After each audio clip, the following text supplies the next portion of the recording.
and welcome. It's Tracey Campbell here with a process video for you for Confessions of a Paper Addict. Today I'm going to be using the November Cutfile release, and the Cutfile I've picked is Harvest Banner.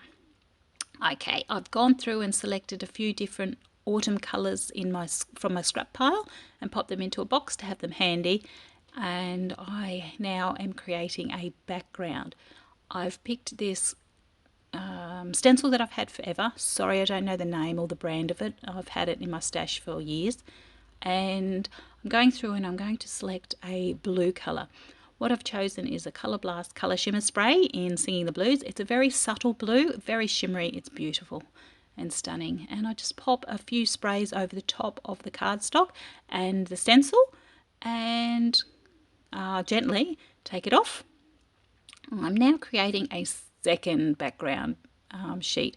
What I've done is just put a 12 by 12 over the stencil and mopped up any excess spray. So now I've got two backgrounds, one to use for this process video and one to use at another time. I have now decided I'm going to back the cut file. So I'll pull out my supplies and go through to see what colours I'm going to use, and subsequently I pick another 12 by 12 brand new sheet because I decided I wanted to add a bit of dark blue navy to the layout. So I trace the inside cutout piece of the cut file. I do it with a pencil and I do it very gently because I do tend to notice that the cut files slide a little bit or move. All cut files, and when you're doing this, you just tend to move, but you have to be very careful to hold them in still and in place. Then I cut around the outside of the pencil line, leaving about 1 to 1.5 mils. Just gives a little extra space for the glue to adhere to, and I trim off the excess, making sure it fits the cut file, and put the glue on and pop it down, just like that. Simple. And I'm using a Royal Coat Dimensional Magic as my glue. I've found that using the Royal Coat allows me a little bit of extra time to lift the paper up if I don't put it down properly, and I can also mop up any excess. I tend to be a bit of a messy scrapbooker, and get a lot of glue everywhere. So I have a baby wipe handy to clean up any excess, and I use a glue that's easy to clean up. And I'm just going to show you how I back the file. I'm not going to show it all to you because it's very repetitive. So basically it's trace the inside, leave 1 mil to 1.5 on the outside when I'm fussy cutting, and then stick it down. Now, when I'm choosing colours, I tend to choose colours that are complementary to the cut file or complementary to my photo. And I am trying to use up my surplus of scraps. So that is the first place I go. Backing cut files is a wonderful way to use up your scrap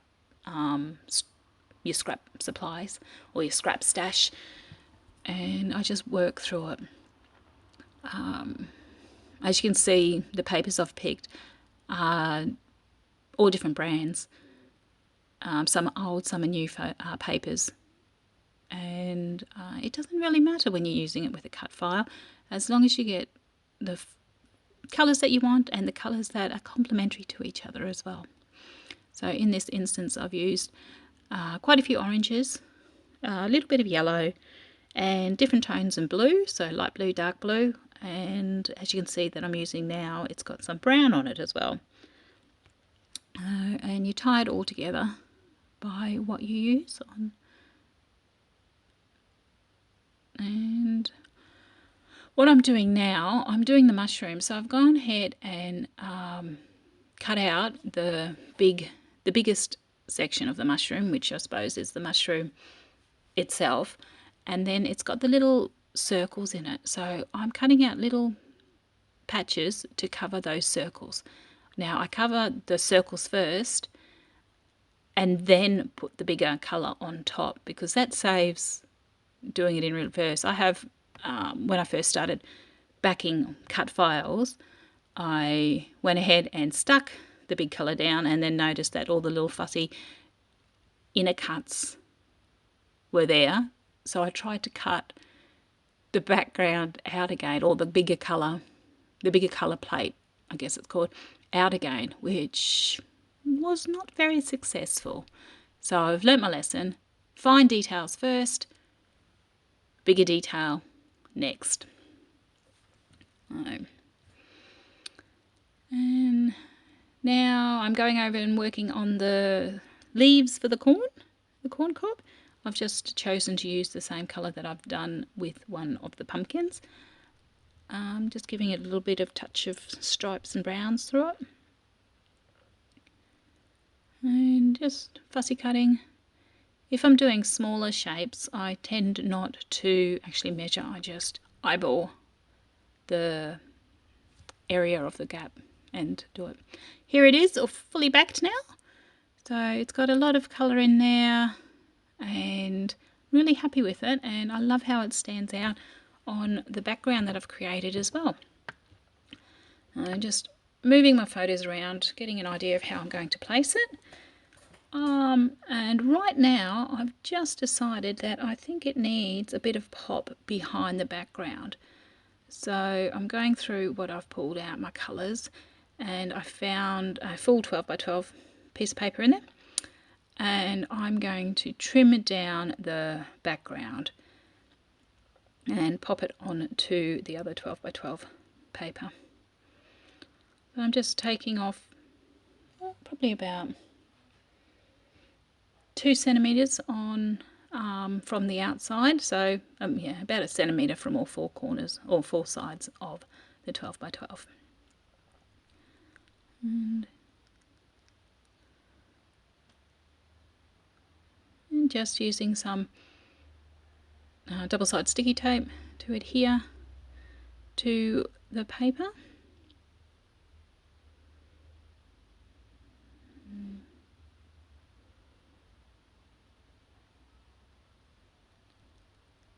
And simple. Now it feels to me that before, when it was just the white 12 by 12, I felt that it looked like everything was going to fall off the page. It just didn't look finished, I guess.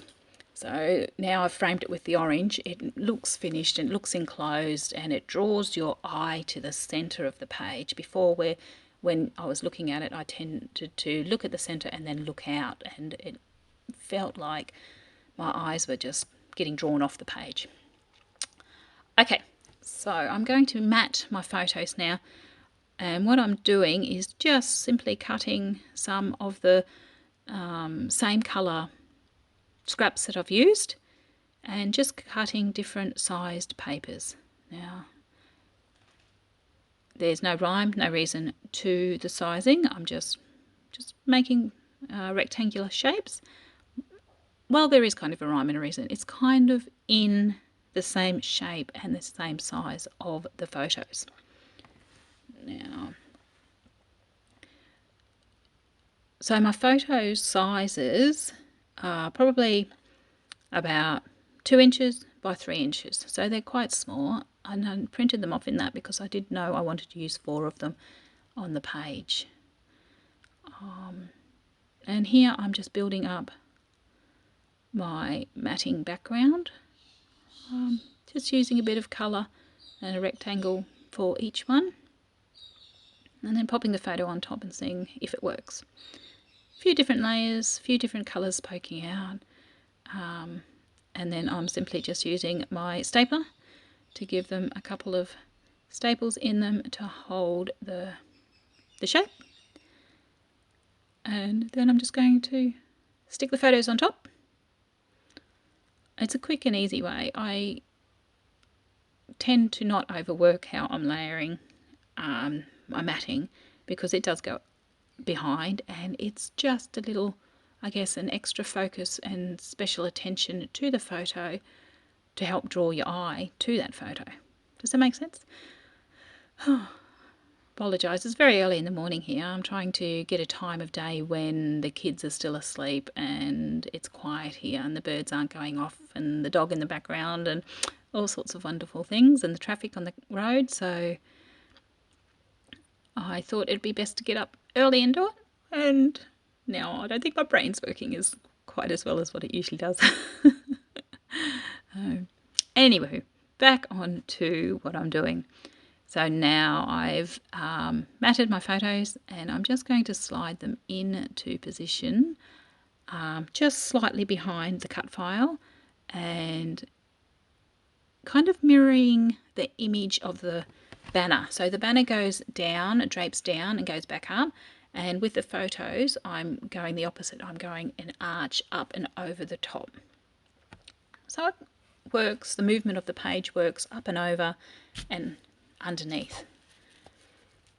And just using the double-sided sticky tape again once I've worked out the positioning of the photos, and now I'm going to adhere the banner into place there, and I'm really happy with that. So you can tell I'm happy with the positioning when the glue comes out. Right, so title. So I decided I'm going to call the layout Autumn Leaves. Very original, I know, but we have only recently moved to Canberra, so we've been here almost 2 years now. And in Canberra we get these absolutely awesome autumn leaves. The rest of Australia we don't have the autumn leaves. You get a few random trees, but in Canberra there's these autumn leaves absolutely everywhere. So we've decided to just call it simple autumn leaves, because when the first autumn came, we had to go out and find a place where we could find a stash of leaves and have our leaf fight. So it was very special, first moment for us, and lovely. And after just using some puffy thickers and positioning them down, sticking them across the banner.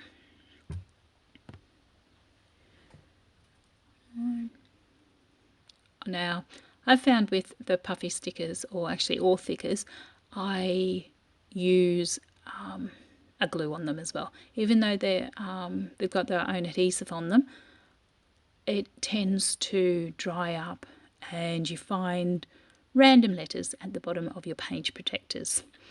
So always glue them down.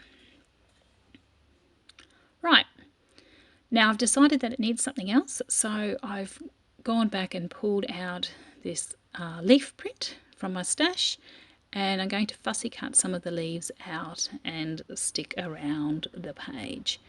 So just a quick few.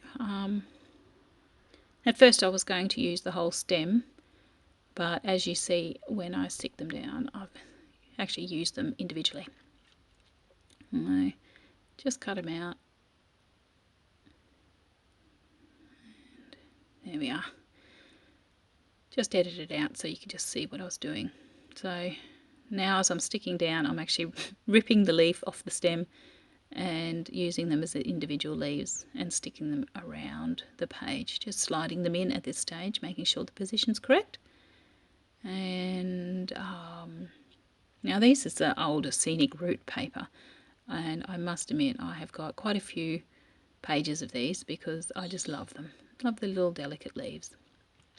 And they come in on the paper a few different colours, so it's got the brown, the oranges, really nice tones to work with. Yep, just sticking them down.